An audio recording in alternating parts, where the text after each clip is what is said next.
What did you learn from World War II growing up? That it was unbelievably, everybody in the country was behind World War II, many of which were working. Women were building ships because the men were all fighting. I remember in high school, rarely did a day go by where some of the pupils that were there who had, a little bit older and went off and volunteered.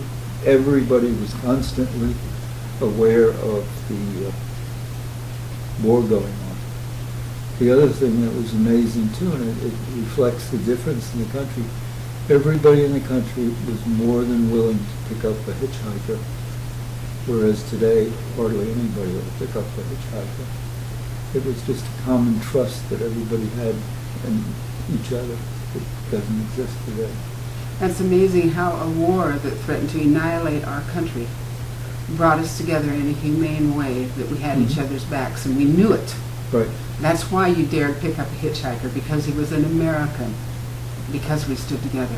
And because we either stood together or we fell together. And that prevailed right for quite a while after World War II. Yes, it did. We never had trouble in Green War getting a ride in the car.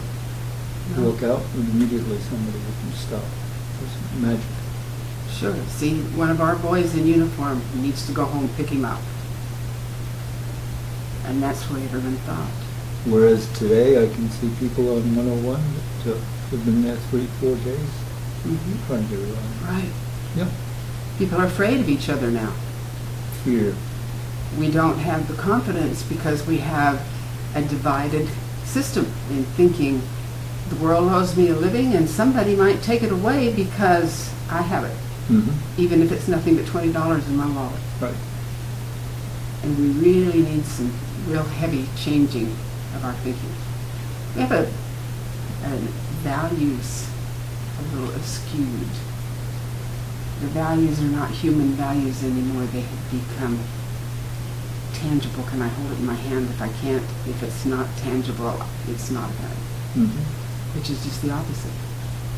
Those tangible things don't go with us. The only thing we leave behind when we die is the effect that we had on the lives we touched. Very true. So how did we get so warped after the war? I think we might have gotten too comfortable. I think you may be right. And that didn't happen right away. It was a gradual thing. We didn't even realize it was happening. Don't you think that when we came out of the war, so many parents said, I have lived through hell. It's going to be better for my child.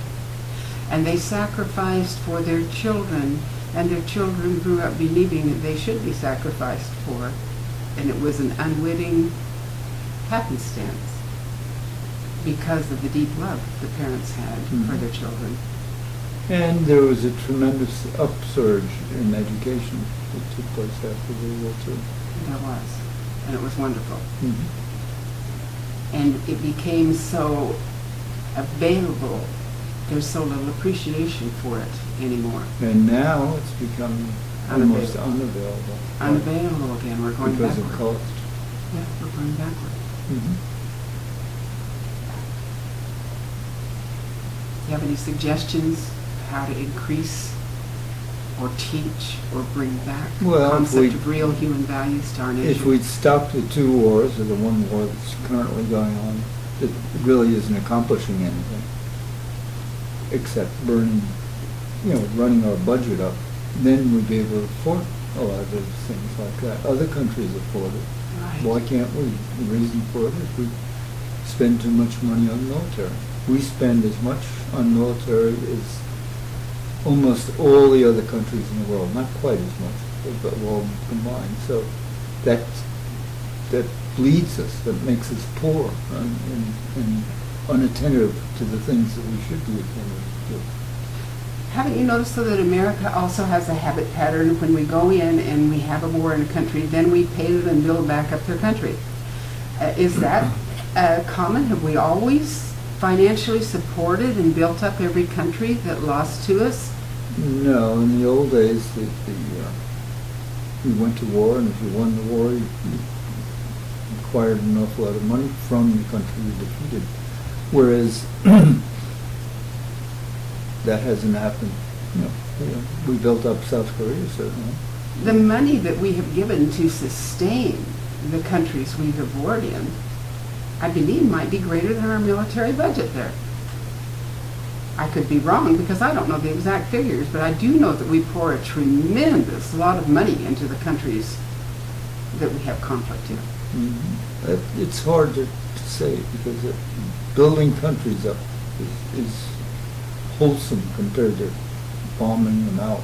Well, of course it is. But it would be more wholesome if we had an understanding that we should take care of ourselves first, and Yeah. that's what we're not doing. you want to build them up and turn things around, but you can't reward them for their destruction either. So there's a line here that somehow politically and wisdomly should be met. And then we've become a country of fear.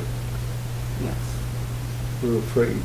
And fear is one way of controlling people. Fear is probably the most common way. Yes. We have a happenstance going on in our country now where people are afraid of where their next dollar is coming from, and they make their decisions by what they are dependent upon, not what they believe in.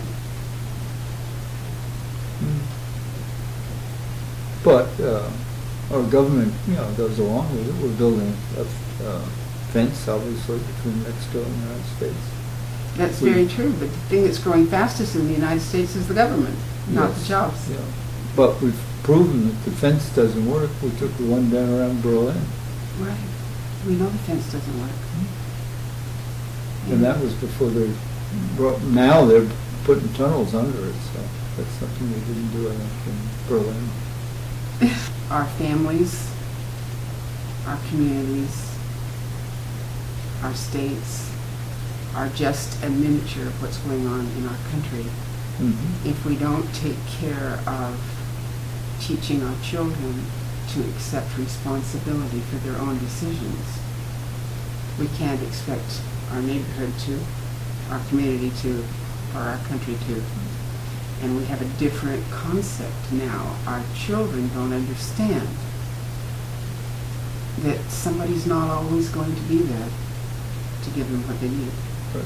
And some of these children are now 50 years old and still feeling angry because they feel that someone should give them something because they were born. I've heard people say, I didn't ask to be born, therefore you owe me. They are not aware of the fact that if they go to a fountain and get a drink of water, somebody paid for the fountain. Somebody piped in the water. It didn't just happen. It happened because a group of people worked and paid taxes, or because one individual did it himself, but somebody paid for it. Right. And that consciousness seems to be dissipating. Mm-hmm. Very much so. And with it goes our freedom. Yeah, I'm afraid so. Because what you become dependent upon will become the leash you have to be following if you find yourself desperate enough.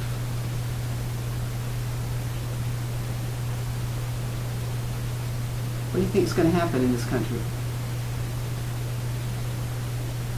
We could split up. You We've think got- Texas will pull out? Hopefully. But it has happened it's happened to Russia, which seems improbable. It happened to England or the UK with all their possessions. And basically what you're getting into, maybe the whole problem is that it's too difficult or impossible to govern We've got that number of people. gotten too big, huh? Yeah, we don't look at size too often, but in my lifetime, the population has more than doubled, almost tripled. Wow. And so it makes the problem even more than 3 times more complicated. Right. And there used to be ethnic groups all over the country, and they've sort of vanished, but yet there are people that are sort of separated from one another with recent immigration from other countries. Right. And there seems to be a feeling to throw more government from the federal to the states. So you're sort of moving in that direction to some extent. Yeah. What do you think would be the best thing that the next generation could do to protect their freedom? I think that the internet can be used much more than it is being used today to educate people. I agree with that. And I think that that may be the answer to reducing the cost of education. I strongly object to this concept where you have 10 universities that are the Ivy League, namely, that are superior to everybody else. I think one goal should be to make them all as on the same par as those 10 or 11. And I think you can do that. That's a great thought. And then some system whereby you don't go and attend the school all the time, you just do it maybe a quarter of the time, or maybe less than that than you would normally, and use the internet to substitute for it. And that way which people brings could down the actually go cost. through college at a ratio that they could afford to and study when they could, rather than go into debt so deeply. And also, it would allow them, I think, to specialize in certain disciplines more than they do today. You're right. I think that's a wonderful concept, because the internet, we're in a great age with this information. We haven't realized how great it is yet. Well, I It's believe gradual. we need to accept a responsibility for how we use the media. I think making products available is wonderful, but I think when you start losing your humanity as what is best for the children and people in the nation, we're off kilter. Okay, we need a little bit of responsibility with what we're spoon-feeding the nation. And the other thing, I think we should restructure our voting procedure. Yes. And what I would strongly suggest is copy Australia. Their campaign lasts, I'm not sure, it's somewhere between 6 to 8 weeks, and that's it. Whoever's running for office gets free TV time, and whoever doesn't vote gets fined, I believe, $200. Whoa. That would take the money out of politics. It certainly It would would. take all the time that we waste out of politics. It would change everything, because politics now is like, how much money have you got to grease Exactly. the wheel? Right. And the wheel's going to run where the grease is. Oh, yes. That's the part that we know. There's a lot that we don't know. It's Yes. bigger yet. Sounds great. Germany does a good job, and so does Japan, of making quality items. It's not something that's highly, requires a lot of labor or something like that, but something that sells, something that brings income into the country, and they have their specialties. Germany has a lot of tools, some automobiles. Japan has automobiles, a lot of specialty items. And I think we should concentrate on that. And I heard that we just fired up a new steel mill, which, I think that's wonderful, because when our steel mills were going, so was America. yeah. And I just got back from northeast Ohio, and it is buzzing, and partially because of the automobile bailout, and also the streamlining of GM especially. And unemployment is down to 6% there. That's wonderful. And they're building some castles along the waterfront that are unbelievable size-wise. Ripping the old houses down, building new houses. Wow. It's completely changed over what it was last time I was there, which was 5 years ago. I'd love to see progress back in our country. Mm-hmm. It's great. Absolutely great. Well, I hope the innovative ideas keep coming in, and that we bring the jobs and the work and the dignity and the courage and the strength back home to roost. I think if we could do that, And I think it would minimize the fear in the country and substitute the fear for pride and well-being and a forward-looking attitude. I think you hit the nail on the head when you said substitute the fear for pride. In one's personal initiative, there's pride of accomplishment. You feel so much different about yourself. I've had grandparents tell me that they grew up feeling a great sense of disdain toward even themselves if they ever needed a handout, if they ever needed the government to back them, if they ever needed anything that wasn't part of their personal paid-in retirement or Social Security, but a handout. They felt shamed. And if you think about it psychologically, the greatest feeling there is for most people is a sense of accomplishment. To know that they actually did it, that they personally actually did it. We need to provide the opportunities to lead these people into whatever it is that they can accomplish and feel real good about, because that expands. Mm-hmm. Once they start accomplishing something and they have a sense of pride, that expands. And we have kind of shrunk away from that and tried to make people a carbon copy of somebody else. And that doesn't work. They need to be the best of themselves that they can be. And we need to find the niches where that works to let that grow in our country, and we would flourish from that because that would be natural. And I hope that our internet and our expansion and having all of the wisdom available to us today will lead us into that direction, that we might come back strong. I don't think it would take a great deal. It's just, I think, an attitude more than anything else, which is the spark plug for it. I think you got that right on. Because we really need to start thinking about what's right with us and not what's wrong with us and get them in that direction. It's hard when you're going through a recession or whatever you want to call it to get everybody on positive thought. They're worried about putting bread on the table. Exactly. And once you get over that, and it looks like we're moving that direction, although slowly, but all of a sudden I think we could spring forth. And, that would be marvelous if we could turn it around. We can't really say every individual, but the per capita ratio would become more filled with a desire to accomplish what they can accomplish, and stop measuring themselves by America's Top Millionaire movies, and get back into reality and pride and dignity of who they personally are, and respect that right where they are and carry that forward. That was once the American way. That was once how men and women spoke and talked. They were proud of doing whatever they did or were interested in to the best of their ability. And they would not shy away from doing what was difficult. Or necessary. Right.